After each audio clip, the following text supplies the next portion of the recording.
सिद्धार्थ शुक्ला, निश्चित रूप से आपने इनका नाम सुना होगा। 2021 में शायद तक हार्ट अटैक की वजह से इनकी डेथ हुई थी और जब इनकी मृत्यु हुई उस समय पर इनकी उम्र थी केवल 43 वर्ष थी। निश्चित रूप से आप लोगों ने इनको देखा होगा, काफ़ी फेमस था उस टाइम पर। इनकी डेथ भी फेमस थी और जो इनका पूरा कैरियर था बिग बॉस का वो भी काफ़ी फेमस था। तो काफ़ी मस्कुलर, हैंडसम, बढ़िया एक जो सिक्स पैक ऐप वाला फिगर होता है ना, वैसा फिगर था इनका। उसके बाद एक इंदर कुमार करके एक्टर हैं जिन्होंने सलमान खान के साथ काफ़ी फिल्मों में काम किया है। इनकी भी संभवतः शायद 2017 में हार्ट अटैक की वजह से डेथ हुई थी। अभी रिसेंटली अगर हम बात करें तो राजू श्रीवास्तव, कॉमेडी के किंग माने जाने वाले राजू श्रीवास्तव की हार्ट अटैक की वजह से डेथ हुई। जब उनकी डेथ हुई उस समय पर उनकी उम्र भी लगभग 40 से 45 के बीच में कुछ थी। इसके अलावा रिसेंटली अगर हम बात करें तो सुष्मिता सेन की डेथ नहीं हुई है, चिंता मत करिए। सुष्मिता सेन ने नवंबर 2023 में, मतलब अभी से लगभग 3 या 4 महीने पहले सोशल मीडिया पर बताया कि उन्हें हार्ट अटैक आया और जिसकी वजह से वो हॉस्पिटल में एडमिट थी। उनके हार्ट अटैक में एक बात और ज़्यादा इम्पॉर्टेंट हो जाती है। मेरी आवाज़ गूंज रही है, 1 मिनट। हाँ, उनके हार्ट अटैक में एक बात और ज़्यादा इम्पॉर्टेंट हो जाती है कि उन्होंने सोशल मीडिया पर यह बात बताई कि जब उनको हार्ट अटैक आया यानी कि नवंबर 2023 में, उससे ठीक 6 महीने पहले यानी कि लगभग मई के समय पर उन्होंने अपनी बॉडी का फुल बॉडी चेकअप कराया। फुल बॉडी चेकअप का मतलब होता है कि हम अपने शरीर का कंप्लीटली चेकअप कराते हैं जिसमें सारे वाइटल ऑर्गन, आपके लंग्स, लिवर, किडनी प्रॉपर तरीके से फंक्शन कर रहे हैं कि नहीं, आपको किसी प्रकार का कोई कैंसर होने के चांसेस तो नहीं है, आपकी लिपिड प्रोफाइल बढ़िया चल रही है कि नहीं, बॉडी के अंदर इलेक्ट्रोलाइट इम्बैलेंस तो नहीं है, एलएफटी, केएफटी और बहुत सारे टेस्ट होते हैं। ये सारे कंप्लीट टेस्ट कराए जाते हैं जिससे आपकी बॉडी के बारे में पता चलता है। उन्होंने 6 महीने पहले, अटैक आने से 6 महीने पहले अपना ये टेस्ट कराया था जो कि बिल्कुल नॉर्मल था और फिर 6 महीने के बाद उनको हार्ट अटैक की प्रॉब्लम आई। अभी हम रिसेंटली बात करें तो 2024 जनवरी में, अभी 20-25 दिन पहले श्रेयस तलपड़े, जिनको आपने गोलमाल जैसी फिल्मों में देखा है, काफ़ी अच्छा काम करते हैं, मराठी फिल्म इंडस्ट्री में भी उन्होंने बहुत अच्छा काम किया हुआ है। श्रेयस तलपड़े ने सोशल मीडिया पर बताया कि उन्हें भी हार्ट अटैक की प्रॉब्लम आई, मतलब उन्हें हार्ट अटैक आया। अब इन सब के बारे में मैं आज क्यों बात कर रही हूँ? भारत में गवर्नमेंट के आंकड़ों के अनुसार और WHO और जो वर्ल्ड की जितनी भी संस्थाएं हैं, कार्डियोलॉजी की जो एसोसिएशन होती है कार्डियोलॉजिस्ट की, उन एसोसिएशन ने भारत की जो गवर्नमेंट की जितनी भी संस्थाएं हैं, उन्होंने काफ़ी लोगों ने अलग अलग रिसर्च के माध्यम से, अलग अलग डाटा के माध्यम से ये चीज़ बताया कि पिछले 10 वर्षों में, लास्ट के 10 साल, ये जो पिछला डेकेड निकला है अभी, इसमें भारत के अंदर जो हार्ट अटैक के चांसेस हैं वो 40 से लेके 50 साल की एज में आने वाले पुरुषों में दुगने की रफ्तार से बढ़ गए हैं। मतलब अगर मैं सिंपल लैंग्वेज में आपको बताऊं कि पहले जो हार्ट अटैक की कंडीशन 60, 65, 70 साल के पुरुषों में आती थी, वह सेम कंडीशन वर्तमान समय में 40 से लेके 45, 46 या मैक्सिमम 50 एज ग्रुप वाले जो लोग हैं उनमें आ रही है। तो पिछले 10 वर्षों में ऐसा क्या अचानक से चेंज हो गया है जिसकी वजह से पुरुषों में हार्ट अटैक के चांस कई गुना ज़्यादा बढ़ गए हैं? आज हम इसी के बारे में डिटेल में बात करने वाले हैं। पहले तो कुछ जो सिंपल आइडिया है जो आप लोगों को पता है उसके बारे में बात कर लेते हैं।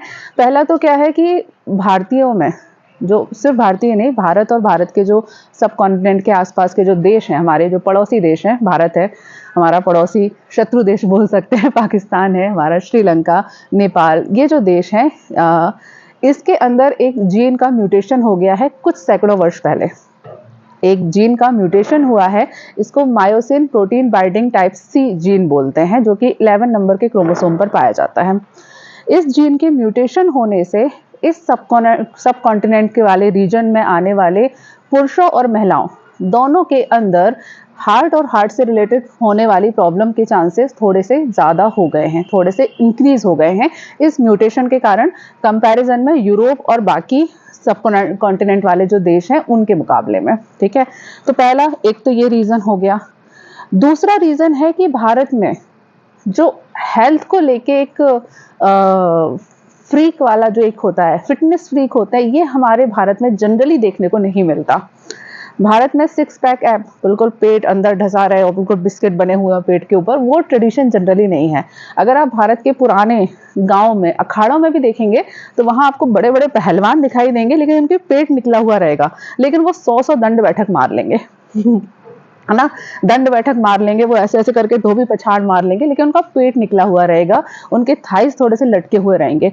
मतलब कि हमारा जो बॉडी का एक स्ट्रक्चर है, जो फिजिक्स है, वो हमारी बॉडी की फिजिक्स बनी हुई है, वो थोड़ी सी यूरोपियन कंट्रियों के मुकाबले अलग होती है, जिसकी वजह से हार्ट अटैक आने के या हार्ट से रिलेटेड होने वाली प्रॉब्लम के जो चांसेस हैं वो बढ़ जाते हैं।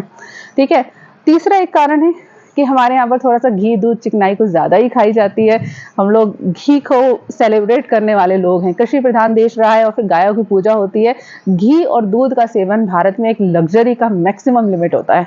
मतलब हमारे यहाँ पर कोई व्यक्ति बीमार हो तो सबसे पहले बोलते हैं दूध पिलाओ, सबसे ही हो जाएगा किसी को कोई बीमारी है तो 1 गिलास दूध पियो, सबसे ही हो जाएगा। तो इस वजह से भारत में जनरली जो लिपिड प्रोफाइल है वो थोड़ी सी गड़बड़ रहती है। हमारे यहाँ पर कोलेस्ट्रॉल लेवल आपको यूरोपीय देशों के मुकाबले थोड़ा सा ज़्यादा मिलेगा। मोटापा भारत के रीजन में ज़्यादा मिलता है कंपैरिजन टू यूरोप में, और कोलेस्ट्रॉल का जो इम्बैलेंस है वो भी भारत में ज़्यादा मिलता है।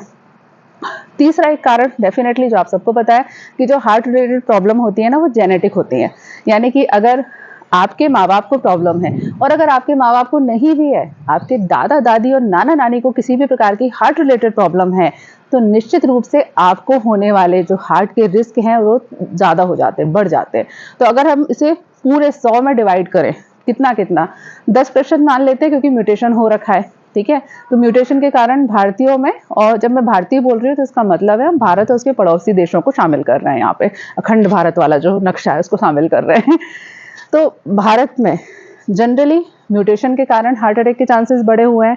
दूसरा, हमारी डाइट हैबिट अच्छी नहीं है, इसलिए हमारे यहाँ हार्ट अटैक के चांसेस बढ़े हुए हैं। तीसरा कारण यह है कि हमारे यहाँ एक्सरसाइज प्रॉपर तरीके से नहीं की जाती। एक्सरसाइज को बहुत ज़्यादा सेलिब्रेट और एक लाइफ के एक इम्पॉर्टेंट पार्ट के रूप में नहीं किया जाता, हम इसे वर्क के पार्ट में लेते हैं। गांव में औरतें आपको चक्कियां चलाती हुई मिल जाएंगी या फिर गाय भैंस का चारा काटती हुई मिल जाएंगी, लेकिन एक एक्सरसाइज के लिए 10-15 मिनट का एक एक्स्ट्रा टाइम निकाला जाए, वो भारतीय कल्चर में जनरली नहीं है। तो इन सारी वजह से हमारे यहाँ हार्ट अटैक के चांसेस बढ़ जाते हैं। लेकिन इन सबको अगर हम मिला भी दें तो भी होता है केवल 30%। 70% जो कॉज होता है वो होता है स्ट्रेस। अब आप सुष्मिता सेन को देखिए, क्या आपको लगता है कि उसके अंदर कोई लिपिड का, मेटाबॉलिज्म का कुछ गड़बड़ हो रखा है?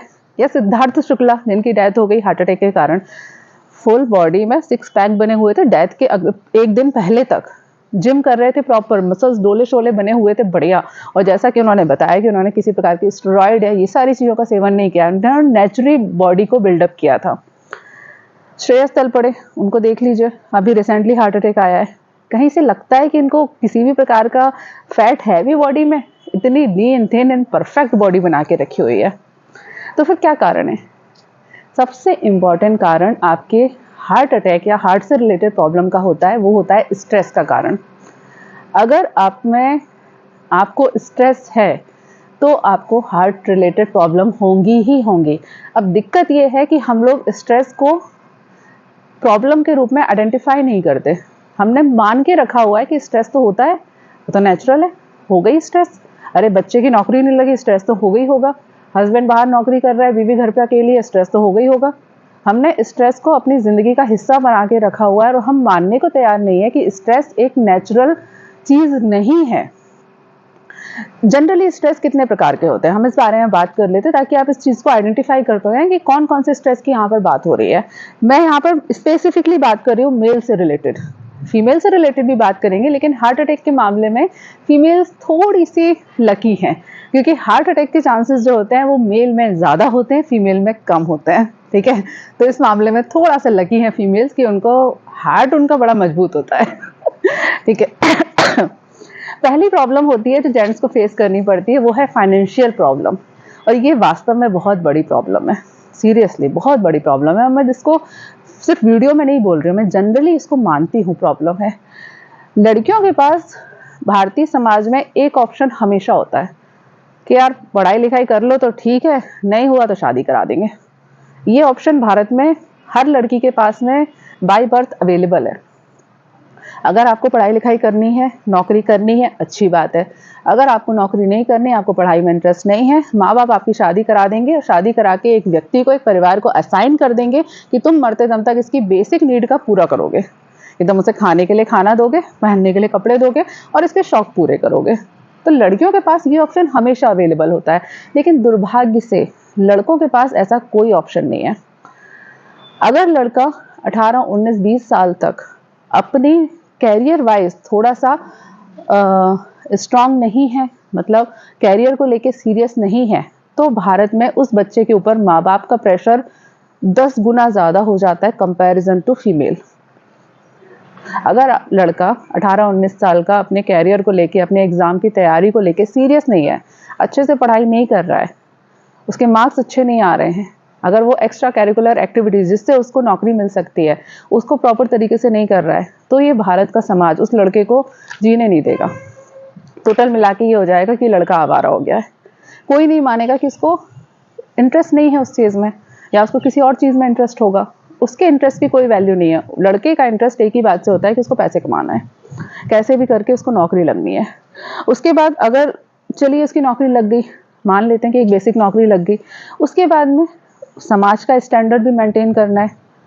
आपके माँ बाप का या आपके जो सिबलिंग है उनका जो स्टैंडर्ड है फाइनेंशियल कंडीशन में, उसको हमेशा ये प्रेशर रहेगा कि आपको उस स्टैंडर्ड के बगल से ही या बराबर रहना है या उससे ज़्यादा होना है। अगर आप हर महीने के 10,000 रुपये कमाते हो तो आपकी सोसाइटी आपको टोक टोक के प्रेशर आपके ऊपर डालती रहेगी कि 10 से 20 कमाओ, फलाने ने गाड़ी खरीद ली, उसने ऐसा कर लिया, उसके बच्चे ऐसे स्कूल में जाते हैं, फलाने के ऐसा जाते हैं, उसकी बीवी ऐसे कपड़े पहनती है, उसके यहाँ पे ये हो रहा है, उसके यहाँ पे फंक्शन में उन्होंने इतने का नेक दिया था, तुमने इतने का नेक नहीं दिया। इतने सारे फाइनेंशियल कंडीशन के स्ट्रेस होते हैं जो कि सिर्फ और सिर्फ ज़्यादातर केवल मेल के ऊपर रहते हैं। ये स्ट्रेस इतना ज़्यादा है जो इस अवस्था में, टीनेज की अवस्था में, टीनेज के जस्ट बाद जो कैरियर बनाने की स्टेज है उसमें इतना ज़्यादा प्रभावित करता है। और आप इस बारे में किसी से बात नहीं कर सकते, किसी को बता नहीं सकते कि आपको स्ट्रेस है, आपको नहीं करना जॉब, मन नहीं कर रहा है पढ़ाई करने का, लेकिन आप नहीं बोल सकते। ये एक स्ट्रेस है जो मेल के ऊपर हमेशा रहता है हमारी सोसाइटी में। दूसरा स्ट्रेस है आपकी बॉडी के अंदर, आपकी बॉडी इमेज कैसी है, आपकी बॉडी कैसी डेवलप हो रही है। देखिए आजकल चूँकि थोड़ा सा लोग फेमिनिज्म और लड़कियों की प्रॉब्लम के बारे में बात करने लगे, तो मेंस्ट्रुएशन और इन सारी चीज़ों के बारे में बात होने लगी है, लेकिन लड़कों की जो प्रॉब्लम है उसके बारे में कोई बात नहीं करता। अभी कुछ दिन पहले, परसों नरसों ही, मैंने एक वर्कशॉप अटेंड करी जिसमें मुझे 11-12 वाली जो लड़कियां हैं ना, मेंस्ट्रुएशन से रिलेटेड चीज़ों के बारे में जानकारी देनी थी कि मेंस्ट्रुएशन हाइजीन क्या होती है, आपको जो भी टैबू होते हैं मेंस्ट्रुएशन से रिलेटेड उसको कैसे हैंडल करना है, क्या सही है क्या गलत वगैरह मुझे सिखाना था। वहाँ एक लड़की ने मुझसे सवाल पूछा कि मैम ये सब लड़कियों को क्यों होता है, लड़कों को क्यों नहीं होता।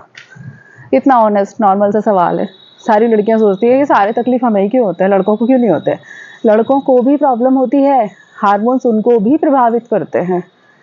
जैसे ही आप टीनेज में आते हैं लड़के, उनके अंदर टेस्टोस्टेरोन हार्मोन एकदम से बूस्ट करता है और इस हार्मोन्स के कारण उनको एंगर इशू डेवलप होते हैं, गुस्सा आना चालू होता है, इरिटेशन बहुत ज़्यादा चालू हो जाती है, हर छोटी छोटी बात पे चिड़चिड़ापन महसूस होने लगता है। एक तो कैरियर की टेंशन, ऊपर से बॉडी के अंदर हार्मोन्स पीक पे जा रहे हैं, टेस्टोस्टेरोन पीक पे जा रहा है। टेस्टोस्टेरोन वैसे ही गुस्सा दिलाता है, एंगर हार्मोन कहलाता है, ये गुस्सा दिलाता है, ये डोमिनेंस की भावना को बढ़ाने का काम करता है कि आपको सबको डोमिनेंट करना है, आपको बिल्कुल पावरफुल बन जाना है, ऐसे भावनाओं को अंदर से जनरेट करता है।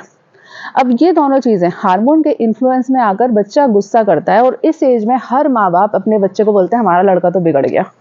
कोई नहीं मानने को तैयार होता कि ये हार्मोन्स के कारण हो रहा है।